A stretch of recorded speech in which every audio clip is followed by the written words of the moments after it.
Okay, trying again. This is Susan Creighton for the Vermont Folklife Center. It is Friday, May 26th, and I am here with Mitch Diamond and JJ, Jones, his wife, and we are talking about the Marlboro Morris Ale. We're here in Brattleboro, Vermont. It is the Friday of the 2023 Marlboro Ale. We're all heading up there after this is done, but this is a good opportunity to hear about some of the history of Newtowne at the ale over the years. And Mitch, I know you are a pretty amazing historian in your own right. Collector and historian. OCD hoarder. There we go. All part of being a good historian. So we're going to have a chance to talk about that.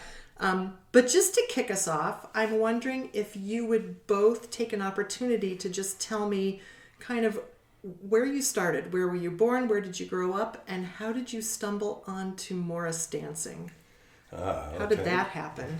Well, I was born in Brooklyn, but I was raised in Roslyn, Long Island, and which was just, we had the guitar workshop, which was really brought in a lot of named performers like Pete Seeger and Dave Van Ronk to the area. And Gene Ritchie lived like 10 miles away. So that was helpful also. But start off earlier, my parents sent me to a Jewish sports camp where, when I was like 6 years old, where I really had no business being. Sports camp. Okay. Yeah, sports camp. So the sports camp was in Minerva, New York, which I later found out was a hotbed of folk music. And Frank and Ann Warner actually collected a tremendous amount of songs from Yankee John Galusha, who lived in Minerva, New York, which is a town of 125. And so I went to this sports camp, and it turns out that the caretaker of the sports camp was the fiddle player for the local square dance band. And they've been having a square dance every year since the 1800s in this town of 125, and it probably hadn't changed in 100 years. And twice a year, the boys' camp and the girls' camp got together and had a square dance. And that was the best part of the year for me.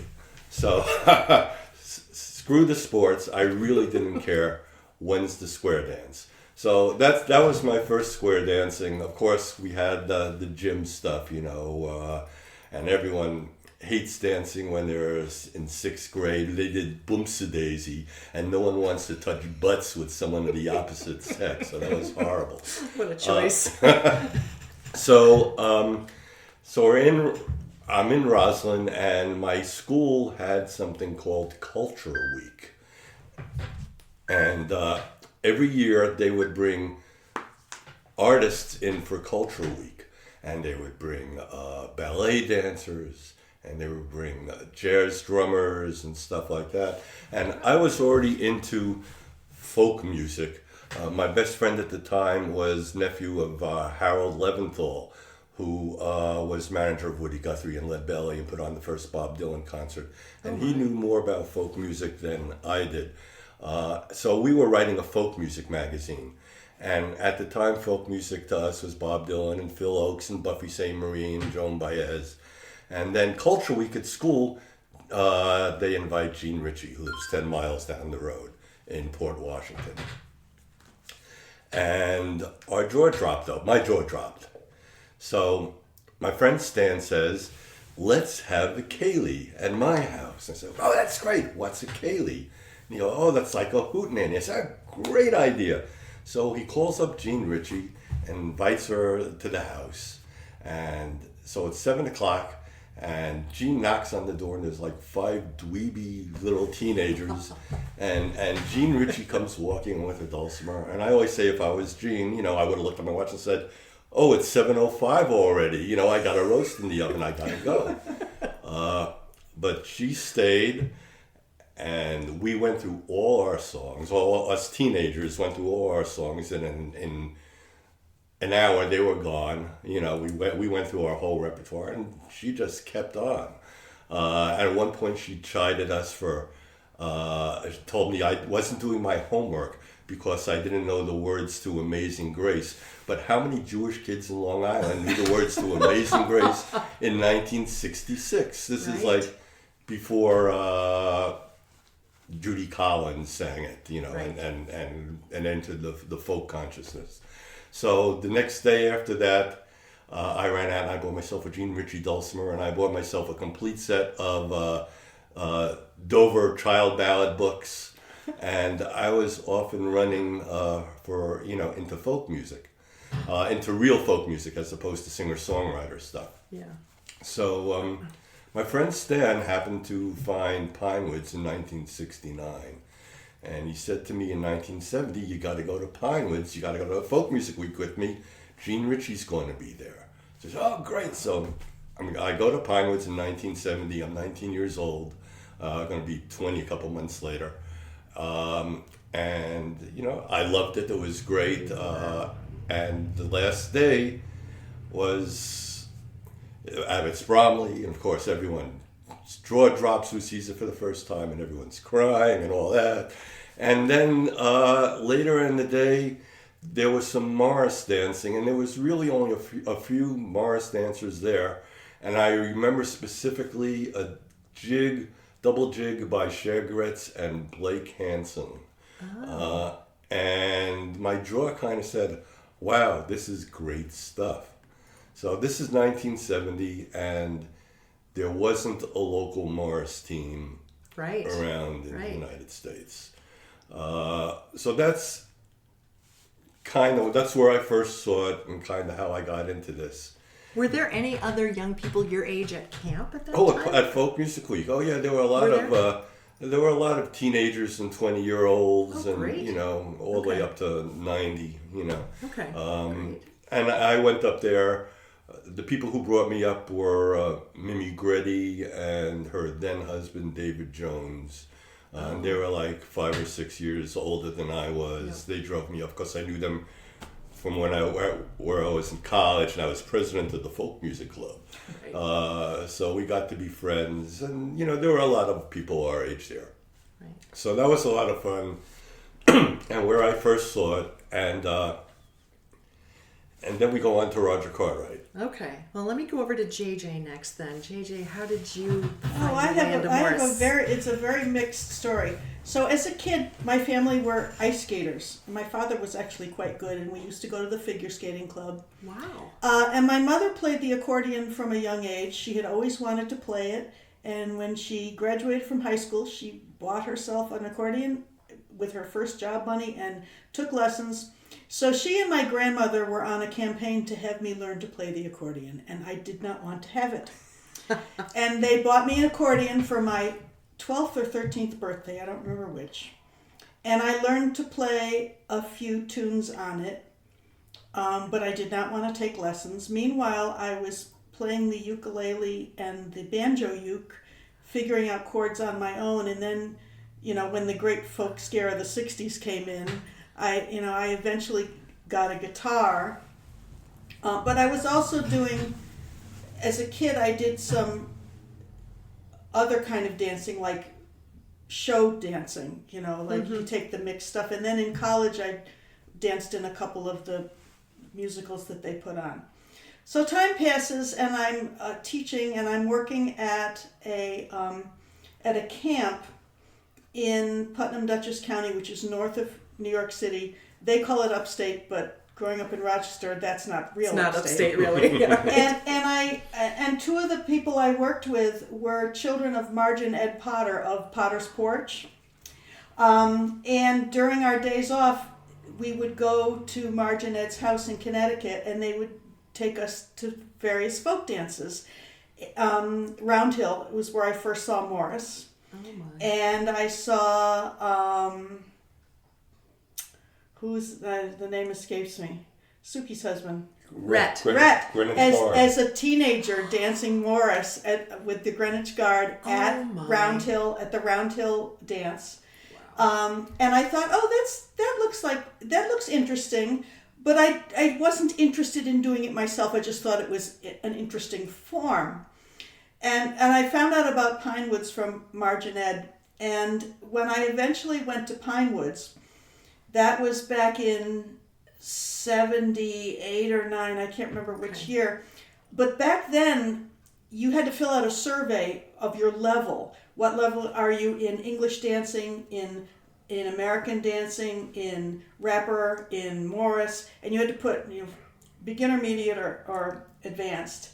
And when you got to camp, they handed you a schedule, like going to Hogwarts. Here's your schedule. No kidding. Yes, and they assigned no you there. No, there was maybe one period where you had a choice, but all the rest they assigned you to your class. And I said, well, I paid my money. I might as well go to my class. Went to my Morris class, and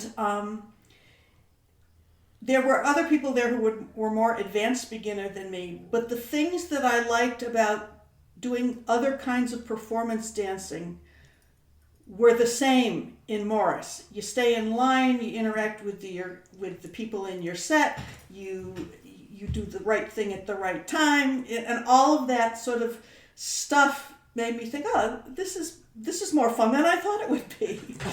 This is more fun than it looks like. Yeah, that's right. So it was either the following year or it must have been the following year where Mitch and I met in a Ducklington class taught by Jim Morrison.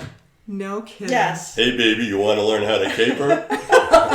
And I found out later that I was sought out because Mitch was between girlfriends, so to speak, and he looked at the list and he says, who's on here that's available, who looks interesting, who's near Boston, because I don't like long distance things. And the rest is history. But at any rate, the first time I went to the Marlboro Ale was just as a hanger-on with Mitch, and then I joined Muddy River the next year. And what year did you join Muddy?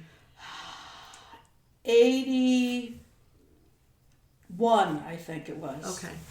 Yeah, 81. Okay.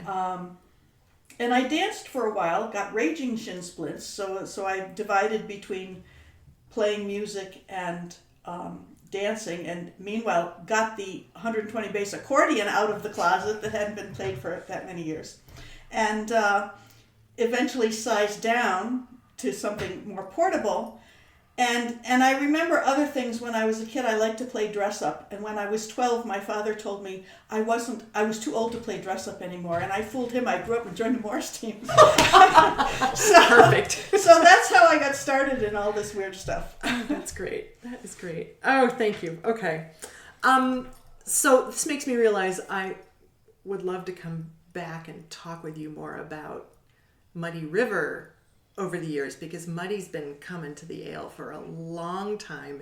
Maybe, I don't know if they were there at the very, very beginning, but not too long after. They and Ring-a-Bells and Muddy started at the same time, but Ring-a-Bells danced out before we did, so they're considered the first. Okay. And even though we started practicing, I think, and Kathy Mason would be good to interview for the beginnings of Muddy River, because I think it was Shag Gretz and someone else who started Morris classes in the Boston area, and it was a mixed class. If you get to Cynthia Weir, you should. If you can, you should definitely introduce it. And eventually Muddy was formed out of that. But that was after Roger Cartwright had started New Cambridge. Right. So today we'll be focusing more on Newtowne and New Cambridge, but I'm making a note to circle back around and do some exploring of Muddy River's history with the ale. So would you go now and fill in? I know that Roger started the New Cambridge Morris Men, and I believe I remember from my past, from someone in my past who told me that the motto for Newtowne was "I quit." Oh, well, that's one of the mottos. A bunch we still have our "I quit" people. meeting, every year. That a bunch of New Cambridge people split off and formed Newtowne. So would you sort of fill in that bit of the history for us? How did that happen? Yes. You want me, before I get to that, you want me to get into the beginning of New Cambridge? Sure, okay. Yeah. So Roger in 1973, this is what I wrote in that article, did the Pine Woods New Englanders, and they went to England. Oh, Fred talked about that in his interview. Yep. Yeah, right. And Fred and Howie Seidel and John Dexter and Roger Cartwright and I know I'm forgetting, why am I forgetting her? Jody Evans was a hanger-on. So they all went to England. Wow. And when they got back, John Dexter and Roger Cartwright said, we have to start a local Morris team as soon as we can, you know. So John was in Binghamton and started the Binghamton Morris Men. And Roger, when he got back, within 2 weeks, he started trying to get people dancing in his backyard. And then he started holding classes at Courier House in 73. And by December of 73, which was the first Revels, they had Morris dancing at the Revels. So in December, Roger started getting all these letters saying, I want to learn how to Morris dance. So by December or January was really the beginning of New Cambridge. And Binghamton and New Cambridge started at exactly the same time. However, Roger kept it a secret because he didn't want anyone to know that there was a New Cambridge until they were ready. So they didn't even have a name till August of 73. But they were practicing together as a team from December or January 74, December 73. So that's when New Cambridge got started. And my friend Mark Wilkie was one of the beginning people, and you'll speak to him later. He was there in 73. And he knew I saw the Morris dancing in 70 and said, Mitch, you got to come to Morris dancing. This is where it's at. And back then, New Cambridge practiced, well, they had people in Boston area and they had people in the Brattleboro area. So there was Bob Mumford and Steve Woodruff lived in the Brattleboro area. So 1 week there would be a practice in Boston or Cambridge, and the next week there would be a practice in Brattleboro. And I did not have a car. So I was not ready to join because how am I going to get to Brattleboro? And Mark kept on. He said, you gotta figure it out. You gotta figure out how to get there. So in 1976, they moved to practicing only in Cambridge because Woodruff moved to Cambridge and Bob Mumford moved to Canada. And so all the practices were in Cambridge, and we practiced twice a week. We practiced Monday and Wednesday, and Roger had me come in early on Wednesday for capering practice. And he would go, okay, up, and I would go down. And he'd go up, and he would go down. And this went on for a month or two. So 2 times a week is a lot to practice. Yeah. And people have lives. And I should mention, actually, in 75, New Cambridge went to England. And they were there for a month. Roger took them there to dance for a month. So when they got back, they were a crack team because they were dancing together every day, no days off for a month. So I joined in 76, and I remember my first two dances were bean setting and jockey Brackley, which are like the two ends from the sublime to the ridiculous. So I remember those were the first 2 dances I learned. And by January or February of 77, a lot of people would come to 1 practice a week because 2 practices were enough. And Roger, I don't know, Roger had great points and he had bad points. He was the Johnny Appleseed, but for every 2 trees he planted, he knocked 1 down. So in January, he sent out a letter, unbeknownst to anyone, to members who are only coming once a week, saying, I expect you at practice twice a week. If you don't come to practice twice a week, don't bother coming to practice. And that's how Newtowne got started. Ah, okay. And okay. At that time, if you could look at the videos in 1977, there is a New Cambridge Morris team, which I'm still on. Yeah. And there is a Newtowne Morris team, which are the people who were the older people who were there in 75 and went to England, who weren't coming to practice twice a week.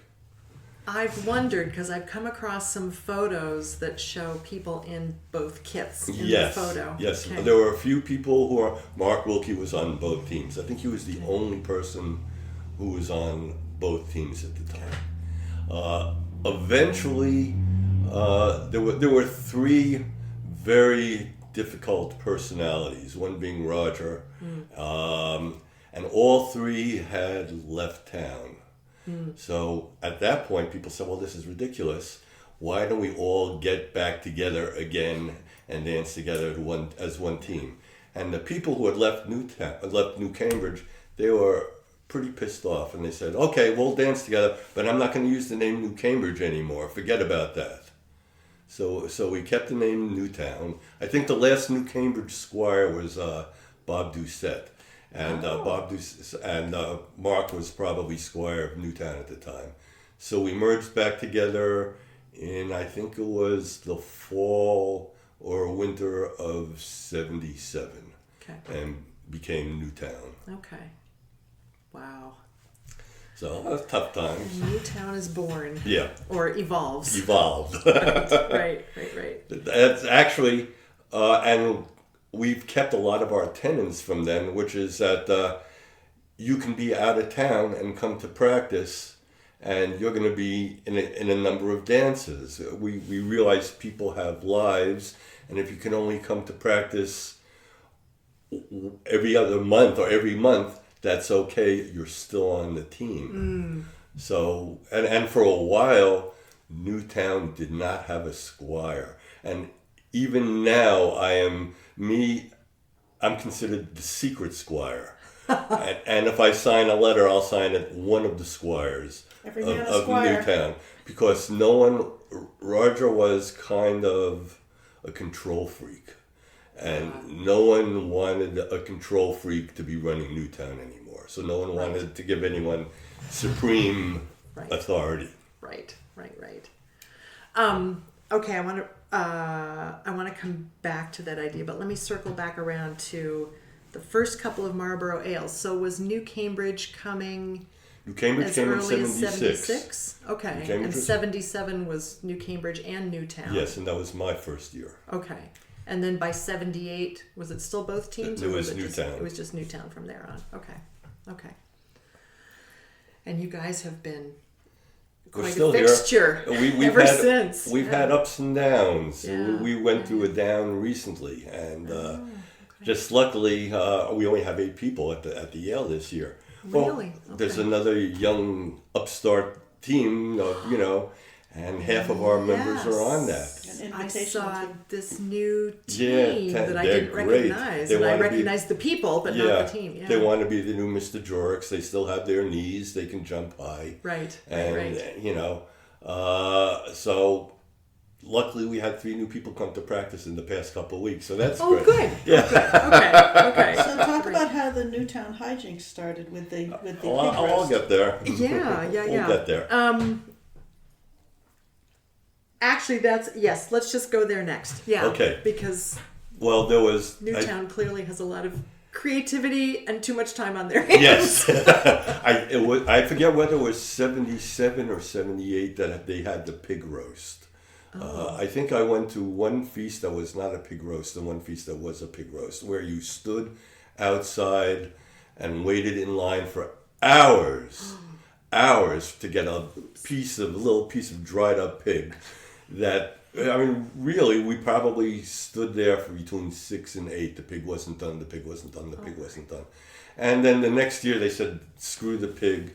78 was some other feast, I think. But it was no guests. Yes, I got it. It was no guests, no wives. And Newtowne said, this is ridiculous. We're not, we bring our wives here. What are they going to do? We're all going to have a party, and our loved ones are going to go out someplace else. Yeah.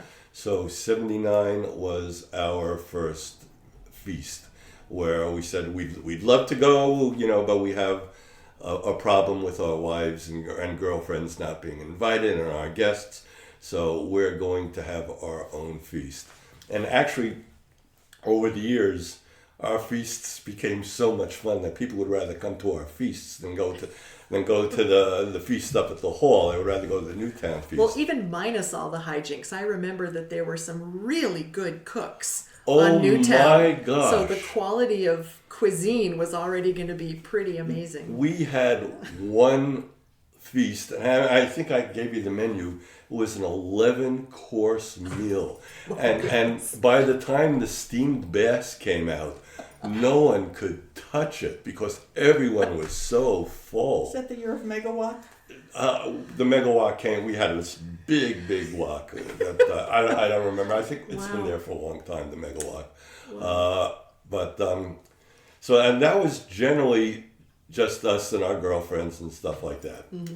And by one of the other Newtowne slogans was, and still is, anything worth doing is worth overdoing. So I think 1983 was the first year that we overdid it.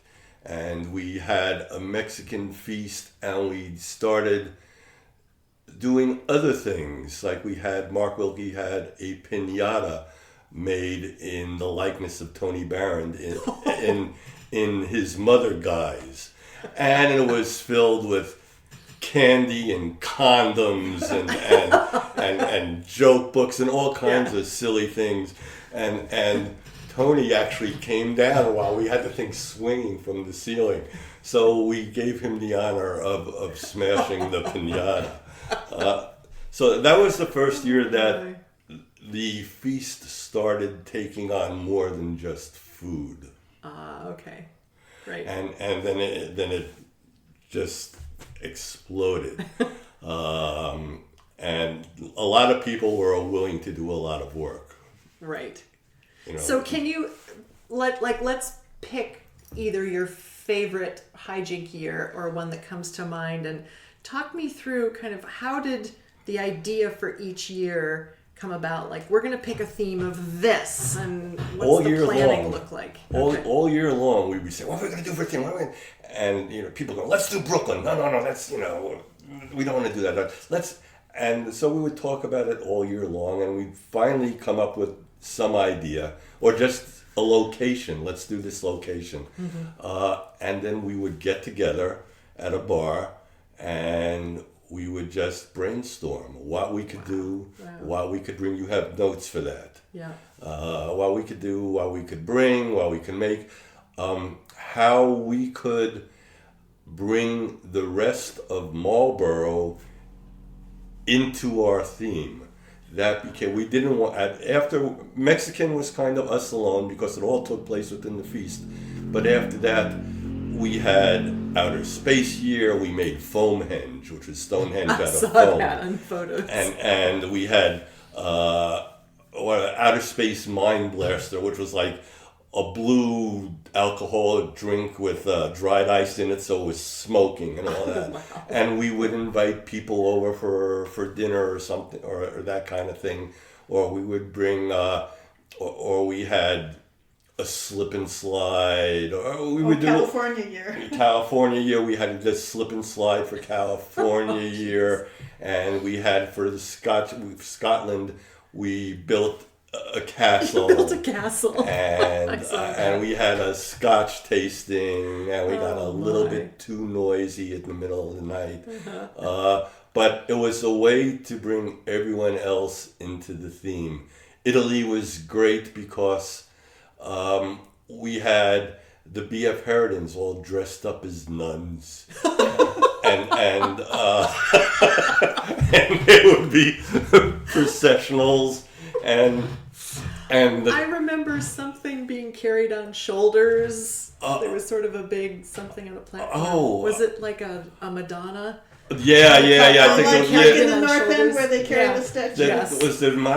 Was Stryker up there? I forget that. There's a video. I might have sent you one of the videos of that. That was great. And Gotterdammerung. Well, the 20th Marlboro was supposed to be the final Marlboro, and I said, this is the Right. final Marlboro. So we Right. figured, what are you going to do? Yeah. Gotterdammerung, you know? Yeah. And the Windsor women were coming that year. So we made them all costumes and helmets, and they had breastplates, which were like paper plates, spray painted gold, and corsets spray painted gold. And it's really fun. They all got into it, you know, and that was the best part is when we got everyone else into our theme. Yeah. You know, so it wasn't And just it was us. always a secret until it was kept. Until we got there. It was a highly guarded secret. So I know there was always a lot of buzz beforehand about Yeah. what was Newtowne going to bring this year. It was a lot of work, and that lasted until the ale committee said, okay, your wives and girlfriends are invited to the feast. And then at that point we said, well, it would be inappropriate for us to have our own feast if our wives and girlfriends are invited. So we stopped that. We still had a number of themes afterwards, but we didn't have the feast anymore. Okay. We had a Texas year and I was looking at photos of the Peter Pan year. Oh, Peter Pan year, and then we had a Japanese year. And if you look around in some of the bathrooms, you can still see stickers that say "Made in Japan" stuck on some of the fixtures. Excuse me, from way back when. Oh gosh. So I should have brought it downstairs to show you, but one of the things I was going to show you and ask you about is a little brochure we have with a drawing of a guy in overalls and a big hat, and it was the year of Ramble on Down Morris. Yes. Yes. We did Amble on Down. We were going to England, Okay. and we said to ourselves, let's write the stupidest, easiest Morris dance that you could do. And we wrote it, and people loved it here in the States, but the funny thing is when we went and performed in England, it looked like a Morris dance. and they didn't get the judge. Just like, it's a Morris dance, you know. So we had Amble on Down, which was really fun. Those were the lead miners, and you can really see it Amble on Down on the map in England because it falls where the staple is on most of the maps. So we put together an entire mythology about Amble on Down, and that was fun. So the next year we decided to do, you know, the big migration in England, you know, people coming over to the United States, and of course a bunch of people from England who used to dance with Amble on Down brought Morris dancing with them, and they started Ramble on Down in the United States, which were a bunch of mountain folks, and with lead exposure. I must admit, our dance, which was also very stupid, was partially stolen from a traveling Morris dance, the Volga Boatman, where we just took our long sticks and smacked them together 16 times for the chorus. That was the year you built a little shack with a coal Yeah, stove? we built a little shack and a little still. And it was the year it snowed on Sunday night. It was when we were still cooking our Sunday night suppers, and they had a wood stove with like beans and rice type dishes, and everybody was huddled around that Oh, it was stove. great. Flocked to it, yeah. So one of my favorite parts about that, and I think Davis Sweet did this, was there would be a sign that says "Giant Possum, 2 miles" on the road in front of Marlboro. Then about half a mile down, there was another sign that said "Giant Possum, 1 mile," and another half mile down, "Giant Possum, 1/4 mile." And then right as you went past Marlboro, it says, "Wait, you missed the giant possum. Go back." and people would stop and say, "Where's the giant possum? I missed the giant possum." So people were actually stopping on the road to see the giant possum. He used that sign in his music room. "You've missed the giant possum, 2 miles." That was a lot of fun. Oh my gosh. So you said that that then sort of faded into the background. It faded over into the time. background, though we did have, Scotland was a fairly newish one. That's within the past 5 or 6 years. Okay. When we didn't, we had the castle that we built and the caber toss dance, which was a surprise to me, actually. And I sent you a picture of the cabers, like giant, like 8-foot pieces of cardboard tubing painted to look like logs. Right. And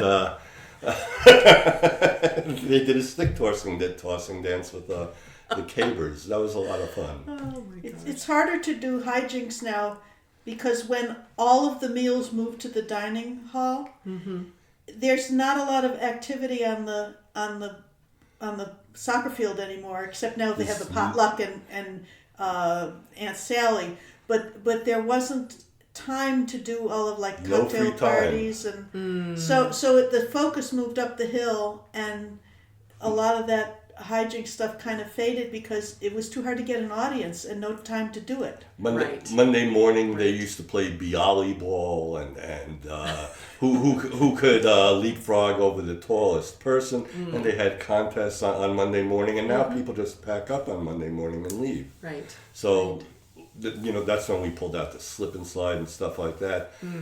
But yeah, there's no time to do it. So you have to find time, which is either when everyone else is doing skits or late at night. Right. So Yeah.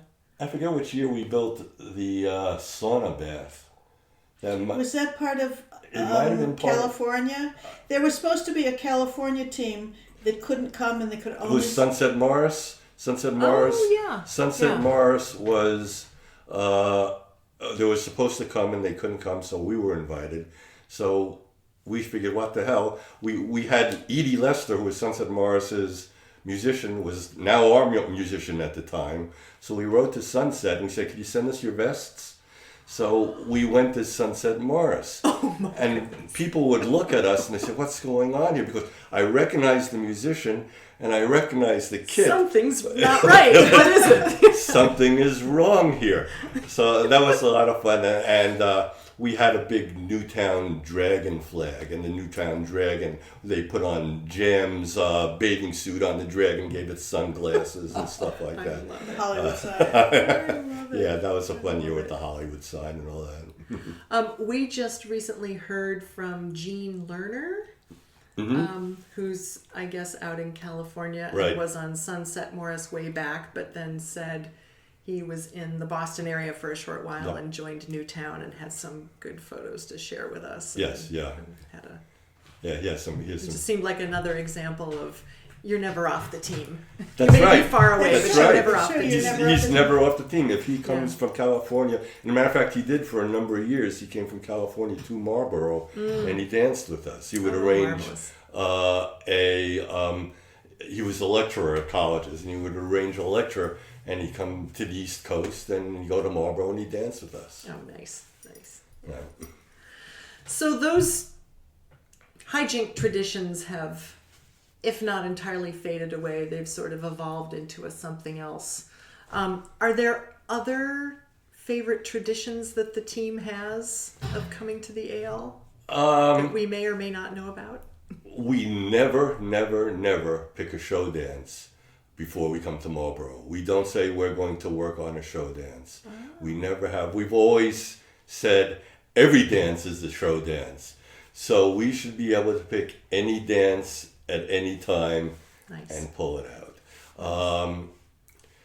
I don't know what Nathaniel's the foreman right now. My son's the foreman. So I don't know if he's picked anything for Saturday morning, but I'll find out Saturday morning. And so that's one of the traditions. Over the past 5 years, when we started having trouble getting people to practice, Nathaniel started printing up buttons that you would only get if you came to practice. So it said like, it's called practice, or yay, practice, or practice is over. So he started making these buttons every year. He brings them to Marlboro. They're highly sought after and collectible. Nice. I like that. Well, for a few years, didn't you put your newest guys in the show dance? We always put in the new guys in the show dance. Oh, lovely. Yeah, Lovely. we always. We won't put them all in the same set, but we would put our newest guys in the show dance because we figure if they're coming to practice, they deserve some of the positive reinforcement. Sure. And we didn't feel like we had to have all 6 people perfect. It's Morris dancing. If one person isn't perfect, that's fine. Right. And in the long run, it works out better for us because the guy gets the positive reinforcement for coming to practice, and they come again. Right.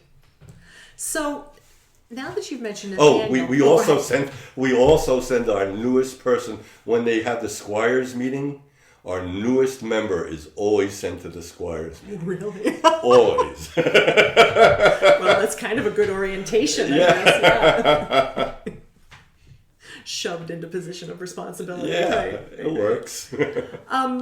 So let me switch gears and then talk to you both as Morris dancers and parents who've been coming to the Ale with your children. And you now have at least one who's very involved in Morris dancing. Is Matthew also a Morris dancer? He can, but he doesn't. He's kind of a closet dancer. Okay. So when the kids were little, and we've always camped. We never stayed in a dorm. We never got a B&B. And when Nathaniel was 5 months old, we packed up our little 4-person tent, and there we were squashed in our tent with our baby. Yeah. It was the first time he slept through the night. Of course, he didn't. After we came home, he didn't anymore. But I always dressed them in kit for 2 reasons. Yeah. They look cute, and the crowd loves it, and you can find them in the crowd if they get separated, like when Matt wandered off in the middle of the Spalding rehab. But that's another story. So we would dress them in kit, and they would come along, and then they started taking violin when they were in kindergarten or 1st grade. So I taught them Winster and Bonnie Green. Oh, nice. Put them in way kit. to participate. Yes, and they played. They took it very seriously. They learned, and they learned it, and they processed with everybody, and so they were doing this before, like Tom Kruskal started the kids teams and stuff. Right. So it gave them something to do, and it's really interesting because Nathaniel stuck with it, and Matthew was on. They were both on Great Meadows and stuff. Matthew ended up dropping halfway during high school, but he would do things like say to Mitch, "Hey, Dad, can I come to Marlboro with Newtowne?" Because he's an athlete and he's a quick study and he always looks good. We taught him Jackie Broccoli.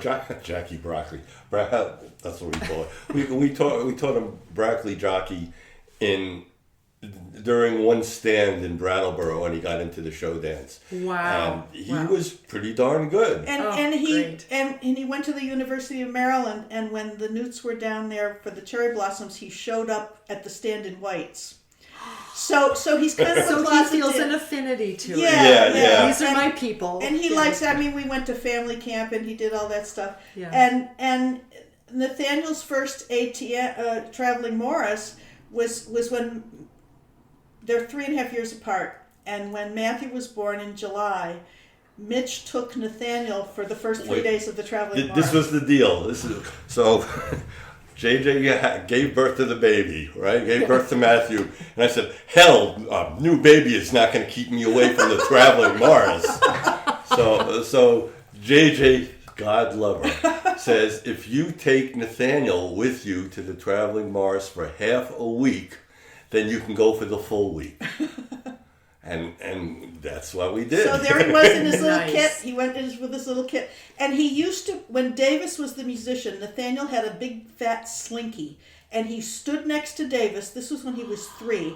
And he would clap the slinky together and he kept better. It was his concertina rhythm, or his accordion. Better rhythm than the musician. Oh my. And he used to dance around the house. We put on Morris on records and they dance around the house with their hankies. So they could identify the tunes right away. Right. And when I was pregnant with Matthew, which was during Morris season, I found out that one of my coworkers at my job was talking to my other coworkers and wanted to report me to child services because I was playing the accordion and that baby in utero was going to come out deaf. So anyway, I gave birth to Matthew, and I remember rocking him and absentmindedly humming Lass of Richmond Hill, and he picked up his head and looked around. so there's some innate stuff going on. But we just dragged them along to the Morris Ale and gave them a way to participate. Yeah. It wasn't you stand on the side, mom and dad are going to go do this thing. Don't get into any trouble. And if you were going to play in the processionals and the recessionals, you're going to do it in kit. I have a video of Nathaniel's got to be about 5 or 6, and he's jumping around the house with the Duplo. He's going, "Jockey to the fair! Jockey to the fair!" And he's hopping around. Oh my gosh. So, and then Great Meadows was in place by the time they were teens. Yeah, so Matthew was on Hop Brook, and Great Meadows. Nathaniel was on Great Meadows, and they would dance Morris at we were at family camp at Ogons for years, and I think they became teen crew and stuff. And I remember one year when Matthew got to do Abbott's Bromley, he says, "Finally, I get to do Abbott's Bromley." so there, and he recognizes the value of it, even though he's not into it on a regular basis anymore. Yeah. That's like my younger one too, who's not actively dancing, but still feels like this is their understands people. it. But you never know when it's going to come out again. I mean, look at me and the accordion. Yeah. Wow. And then at least Nathaniel joined Newtowne. Nathaniel joined Newtowne. He was with us from the time he was 19 or 18 or something like that. He went back to the American Traveling Morris, I think, when he was 16. Wow. That was when he must have been back on Newtowne by then. Well, when he was going to UMass Amherst, and Mitch said, "You're going to have to replace yourself on Newtowne," and he brought in 3 new guys. He brought in Chris Murray, he brought in Nathan Payne, who's now in China, and he brought in, I don't remember the other one, but he brought in 3 guys, Jeremy Van Cleve, all brought to Newtowne, and so, wow, that perked everybody up. Yeah. And That's the way to do it. I remember just looking back and being so impressed that Newtowne had somehow figured out a way to usher in a next generation of dancers. Have kids and get them on the team. Yeah, and they have to have buddies. Like, it's really hard to bring in one kid, but if you bring in 3, then if one of them drops out, the 2 remaining still have a buddy. Right. Right. And besides, when we took them all to Marlboro, they got to sit in the way back seat of the van and eat Fruit Loops out of the box, because that was the only time they could have sugared cereal. So it was a special thing to go to that ale too. Right, as it is for all of us in different ways. Right. Wow.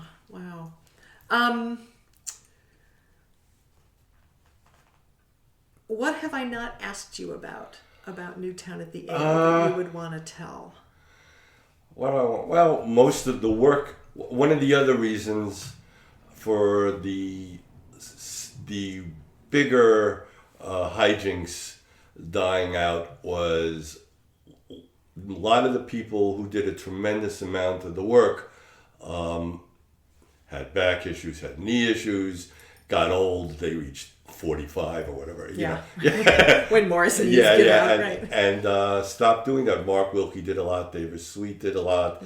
Bob Antilla still does a lot, even though he isn't dancing with us. He's our roadie.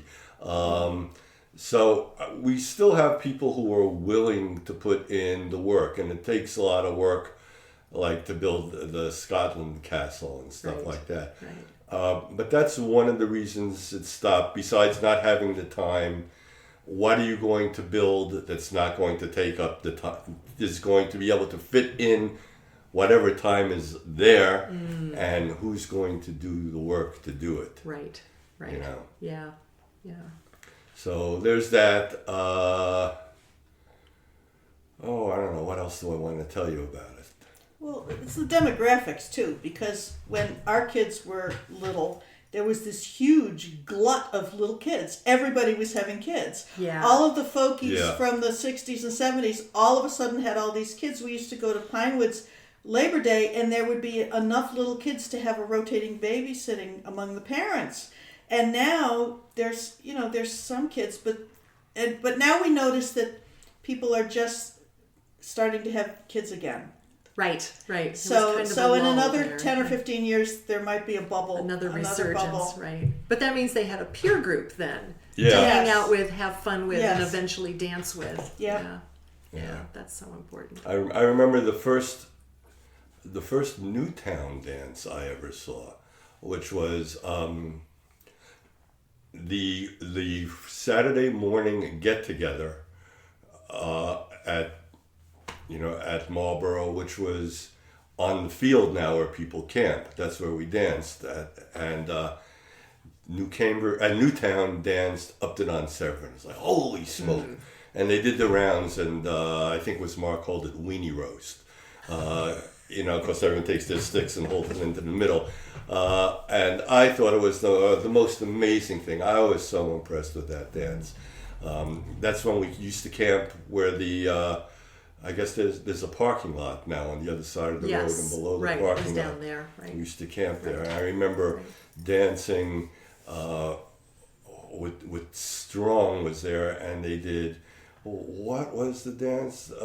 Where you had to drink a beer every chorus.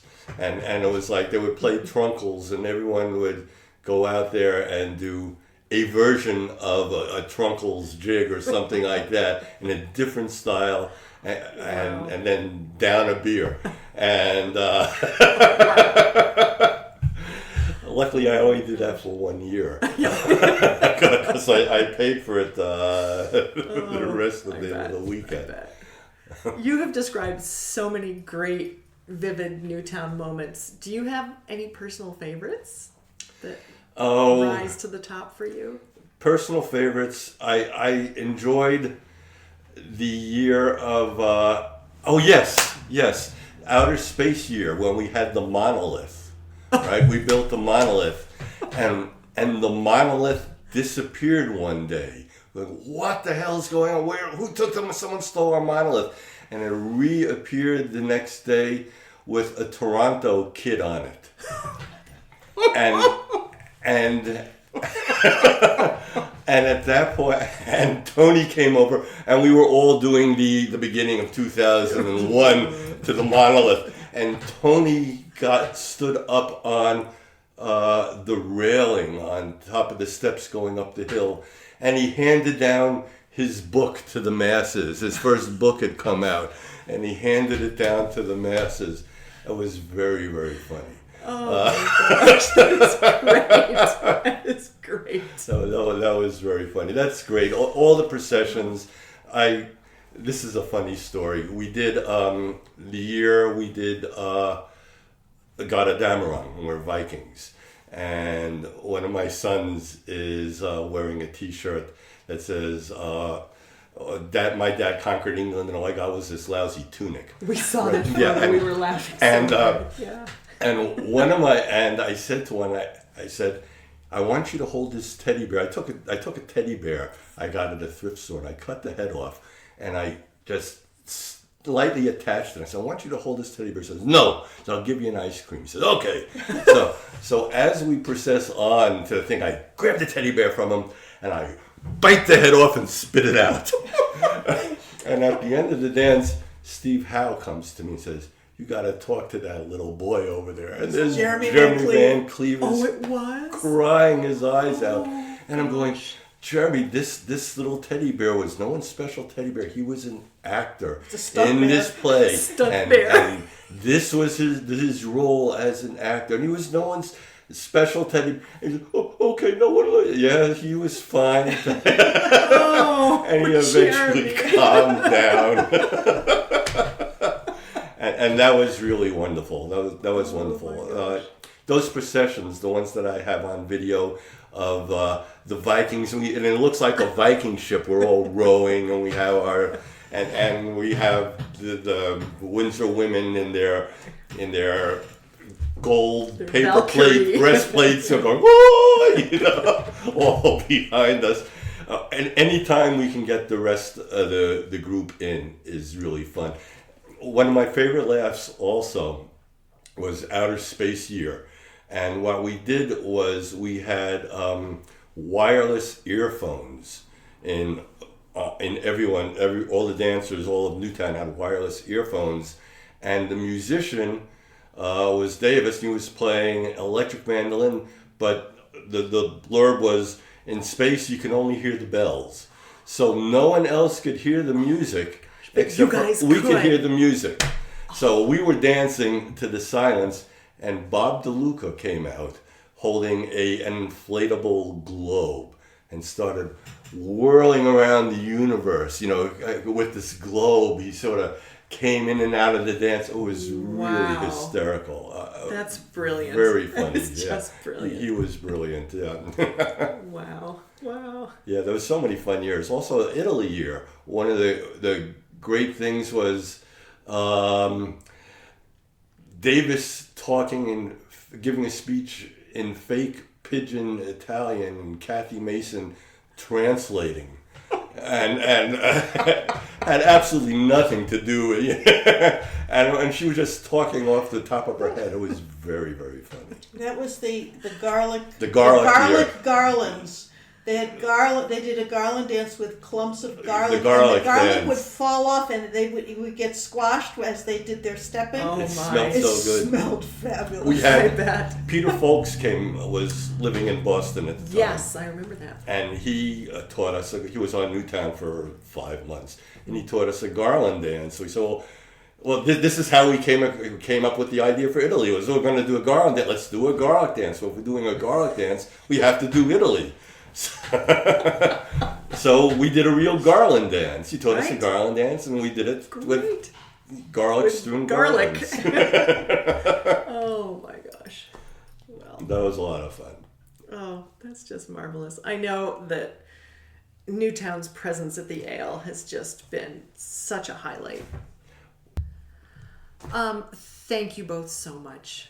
This was great. I'm sure we talked about Our only pleasure. a fraction of what we might have talked about, but it There's was a lot of great other to stuff. sort of at least have an hour to kind of get your memories and your perspective on Newtowne at the Ale. One more. The year that Marlboro really got angry at us. This was the Viking year, and we had smoke machines, which is really dry ice, wow. So of course it was supposed to be as Valhalla, a smoky feast.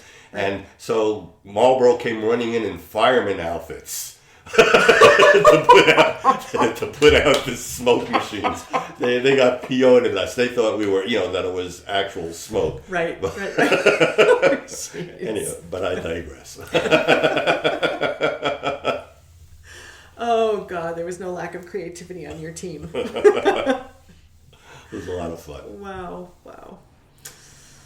So, coming this year, we were all together in person last year, and we're coming back together in person this year. Does Newtowne have anything in mind for this year? Survive. Yeah. Okay. Fine. Like I said, we're a Right. small side this year. Yeah. We have newer dancers coming in, which we're very happy about. Great. And Yep. it's a small year for us, but we'll have a good time. Right. Excellent. Good. I'm so glad you guys are here. Us too. All right. Thank you. Thank you.